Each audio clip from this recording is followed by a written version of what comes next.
Hey guys, I wanted to make a short video today about my take on stippling. As probably many of you know, stippling is just art speak for making a drawing with a lot of small marks, small dots, dashes, that you're essentially making with the point of your pencil. As you can see, I'm just sort of tapping the paper lightly with my pencil, which in this case is a General's charcoal pencil. It's, I believe, a number 2B, which is a fairly soft pencil, but not terribly soft. And by sharpening to as fine a point as I can, first with a pencil sharpener. Some charcoal pencils, the softer grades, the 4Bs and particularly the 6Bs, which is the softest that I generally use, may not hold up too well in a rotary pencil sharpener or an electric or whatnot. You may have to sharpen those by hand with a knife, depending on what brand of pencil you use. The softer ones, pencil sharpeners tend to chew them up pretty rapidly and break the charcoal rods. So you don't want that. At any rate, all I'm doing is just, as you can see, making small marks in the areas that stand out as being lighter than their surroundings. Just darkening some light areas. And I'm going back in with a Q-tip, or I believe in other parts of the world outside the United States they're perhaps known as cotton buds. Maybe that's true for discussion of them in the States as well. Not sure. But at any rate, I use a great many of these for blending. Very affordable, and they're quite soft, so you can kind of manage different kinds of effects with them depending on what you're looking to do. Also, Q-tip is the predominant name brand available in the States, but there are a number of generics offered by drugstores, dollar stores, Walmart, etc. Many of these have their own generic equivalents, and they are generally somewhat more cheaply made, which means that there's generally less cotton, and that can actually be useful because you've got a slightly smaller tip and it's slightly more firm. So if you have different kinds of these available where you're at, it's worth trying out the best quality stuff and some of the generics as well, because you can use them in slightly different ways. So essentially here again, just darkening what to my eye appears to be distractions because they're little areas that are too light, and then I'm going back in with a Q-tip and blending what I've just darkened. This is an approach that I actually kind of picked up from watching tattoo artists work. I've always been interested in everyone's media, everyone's techniques. It seems like however you work creatively, something of your process, your approach to it, your technique, something that you do as you're working is going to be kind of semi-universal and translate, or at least be inspiring across media. That's kind of how I see it. So I'm always interested in kind of peeks into other artists' processes and learning more about how they work, because usually, again, something translates across media, becomes applicable to what I do, or at least is simply inspiring, So, what I'm doing now, and I hope the camera can pick this up, I'm still experimenting with ways of mounting the camera above my drawing table. And I apologize for the sound. It's probably not ideal. There's been quite a bit of background hiss, etc. In earlier videos that I've done. So we're working on that. But to return to what I'm doing right now, this is kind of like the third component of my stippling process, and it's just very simply using a kneaded eraser, an art gum eraser. Let me grab one here real quick. And in the package from the store, they just look like this. I'm sure if you've worked in drawing media, you've used them and you're well familiar. And I just cut them into small pieces and then roll the shape that I need, which is essentially just as fine a point as I can put on it. And then I'm just reaching into an area that's a bit dark, which I can see the remains of a line here, and I just want to go through there, and you can see that that's lightened that significantly. And I'm kind of going to go in and continue adjusting with the charcoal pencil, filling in again little light areas that draw my eye, that are distractions and that I don't want to be distractions. So just kind of working through this, and so it's kind of a three-part process. I'm darkening, blending,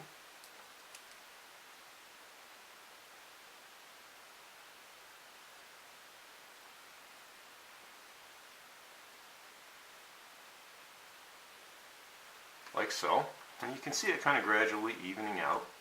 And then, just for purposes of demonstrating again, here, this is obviously much too dark, because I want this area through here to be kind of relatively uniform. There will be some gradation, there will be some light and mist and stuff happening, but by and large I want it to be a fairly smooth passage of the drawing. It's background, essentially. It's a night sky, it's space, I want that kind of feel.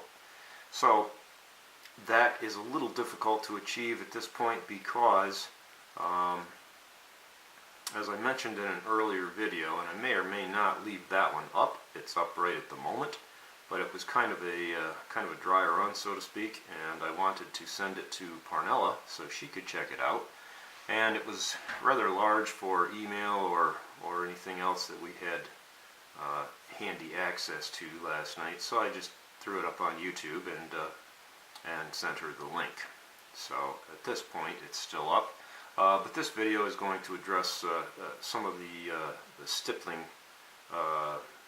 aspects that I discussed in that video, or tried to. I kind of got distracted and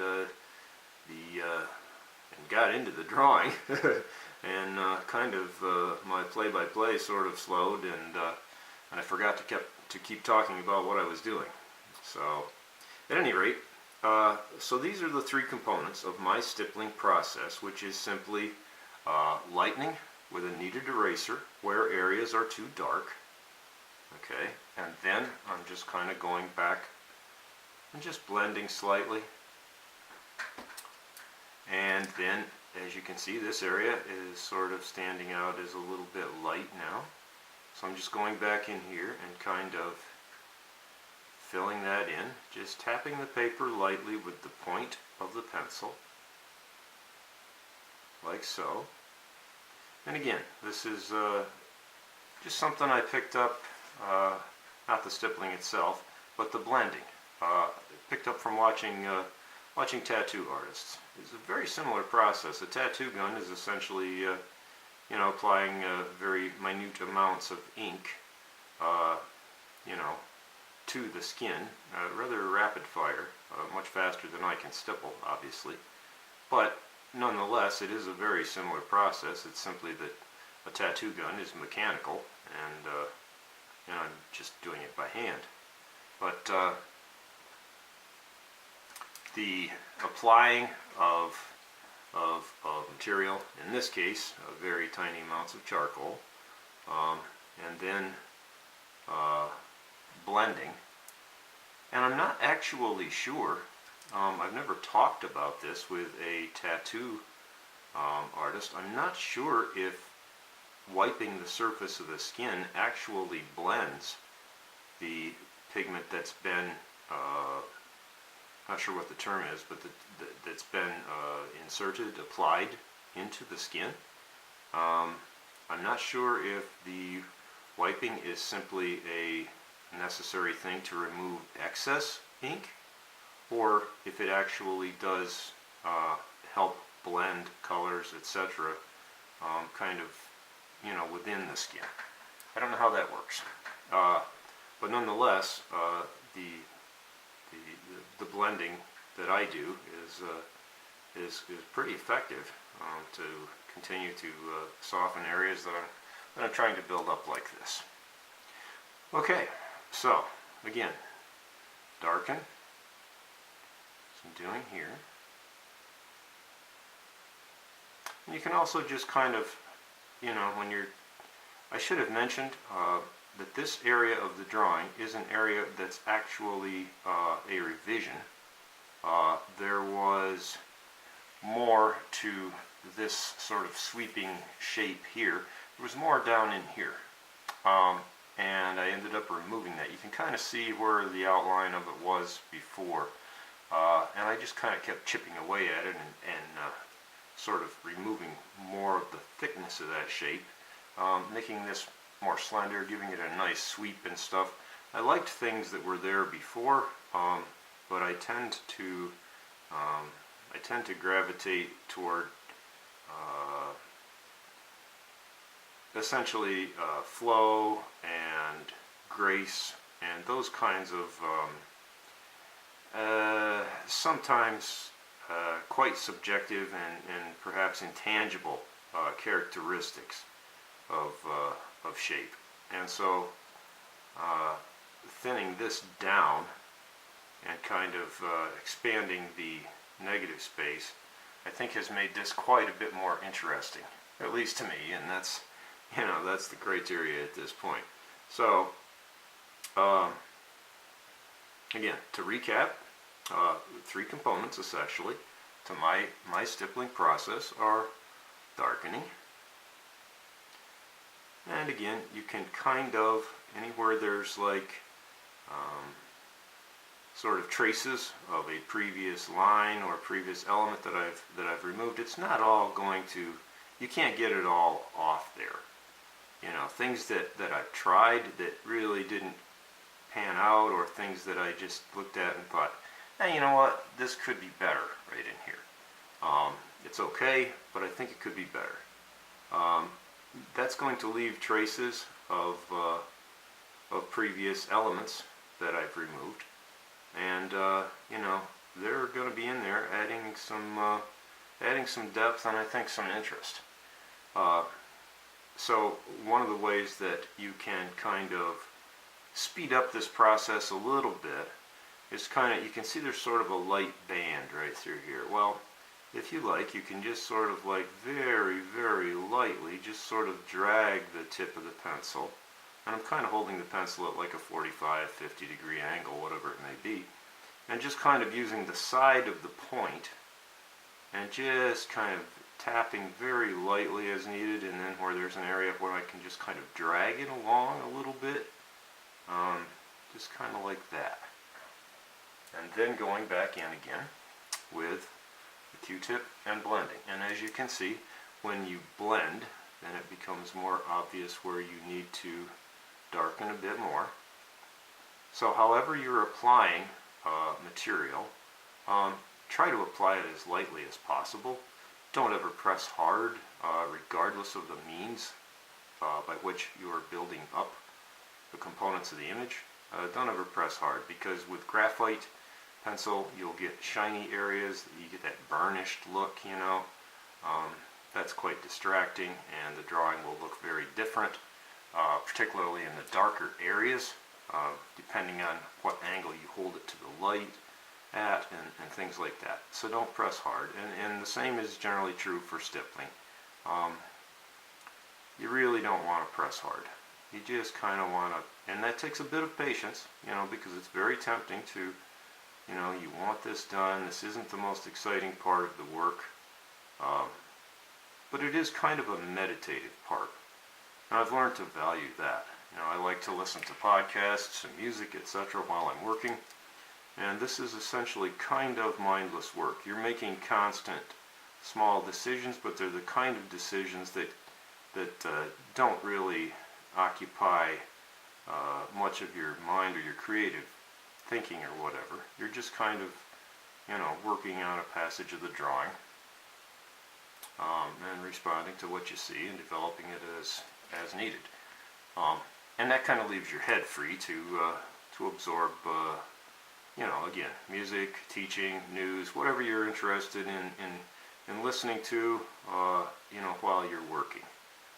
Because I think a lot of us are really fortunate, you know, at this time to, you know, to have the net, to have access to so many different sources of information that, you know, our folks, our grandparents would have had no conception of, you know. So we're blessed in that way. A little bit of an aside there, but once more, to kind of recap, 3 components to my stippling process are simply the darkening, as we see, darkening, blending, and again, just lightly. You don't need to press hard. In fact, it's don't ever press hard. It's just not. It's never helpful. And then again, lightening. I'm just going to reach right in here to demonstrate that. Okay. And this isn't going to clean up perfectly. This isn't going to smooth out perfectly because, as I said, there are traces, as you can see here. These were essentially fracture lines, things like that, in an area that was like this. It was also, there were shapes in here, and they were, you know, stone or the like. And so, darkening, ding ding ding, like so. Blending, and I'm just going to see if I can get a little of this right in here. That's cleaning up pretty nicely. And so the third component of what I do is, again, lightening. I'm lightening these areas. Just add a little, take a little off, repeat. And then right in here, I can see that this is in need of a little bit of darkening.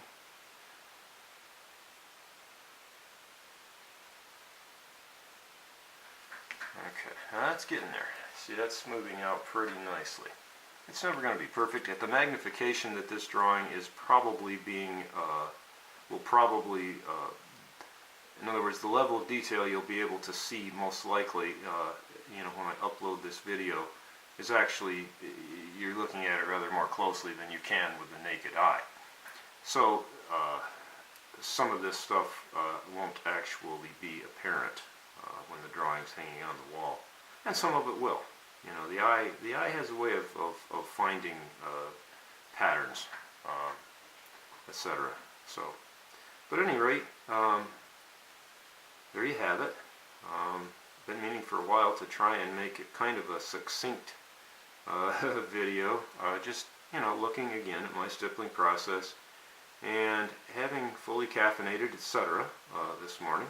I've probably not been nearly as succinct as I hoped to be, but I do think I've kind of covered, again, my approach to stippling, you know, as well as I can today. If you have any questions are always welcome. Always happy to, you know, to help with folks who are interested in learning or improving their own skills along these lines. I'm by no means an expert, but I have done a lot of stippling, and you know, happy to help if you do have questions. Don't forget to like, subscribe if you enjoyed. And thanks for stopping by. Thanks for having a look at this video. And we'll talk soon.